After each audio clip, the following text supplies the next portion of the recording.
महाभारत भारतीय संस्कृति और इतिहास का सबसे महत्वपूर्ण महाकाव्य है, जिसमें धर्म, अधर्म, कर्तव्य और जीवन के मूलभूत सिद्धांतों का वर्णन किया गया है। ये कहानी कौरव और पांडव नामक दो राजवंशों के बीच हुए महान युद्ध की गाथा है। महाभारत की कहानी का आरंभ कुरु वंश से होता है। हम कुरु वंश और राजा शांतनु की कथा। राजा शांतनु कुरु वंश के प्रतापी राजा थे। एक दिन वे गंगा नदी के किनारे घूम रहे थे, तभी उन्होंने एक अत्यंत सुंदर स्त्री को देखा। वह गंगा देवी थी। राजा शांतनु उनसे मोहित हो गए और उनसे विवाह का प्रस्ताव रखा। गंगा ने शर्त रखी कि राजा कभी उनके कार्यों में हस्तक्षेप नहीं करेंगे। शांतनु ने ये शर्त स्वीकार कर ली। विवाह के बाद गंगा ने एक एक करके अपने 7 पुत्रों को जन्म दिया और सभी को गंगा में बहा दिया। जब उन्होंने 8वें पुत्र को भी गंगा में बहाने का प्रयास किया, तो राजा शांतनु ने हस्तक्षेप किया। तब गंगा ने उन्हें बताया कि उनके पुत्र वास्तव में अष्टवसु हैं, जिन्हें श्राप के कारण मानव रूप में जन्म लेना पड़ा था।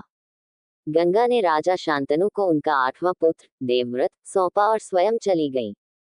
देवव्रत का भीष्म बनने की कथा। देवव्रत एक अत्यंत पराक्रमी और बुद्धिमान राजकुमार थे।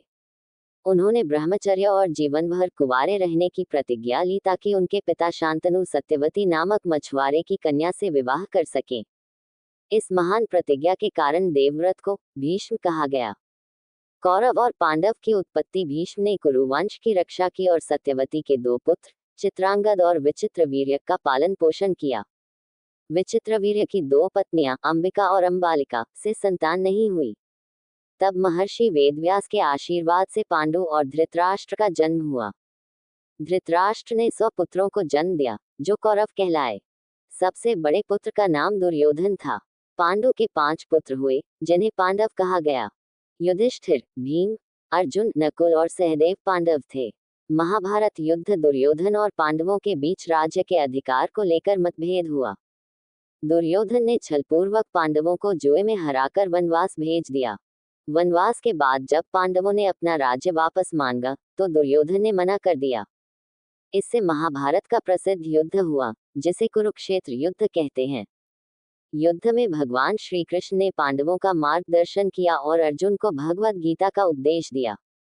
युद्ध का परिणाम 18 दिनों तक चले इस भीषण युद्ध में कौरवों का विनाश हो गया और पांडवों ने विजय प्राप्त की। युद्ध के बाद युधिष्ठिर ने धर्मपूर्वक राज्य किया। अंत में पांडव और द्रौपदी स्वर्गारोहण के लिए निकल पड़े। महाभारत का संदेश यह है कि धर्म का पालन और सत्य का मार्ग जीवन में सबसे महत्वपूर्ण है। आपको मेरी ये वीडियो कैसी लगी कमेंट करके जरूर बताएं। वीडियो पसंद आए हो तो वीडियो को लाइक और शेयर करें, और अगर हमारे चैनल पर पहली बार आए हो तो चैनल को सब्सक्राइब जरूर करें।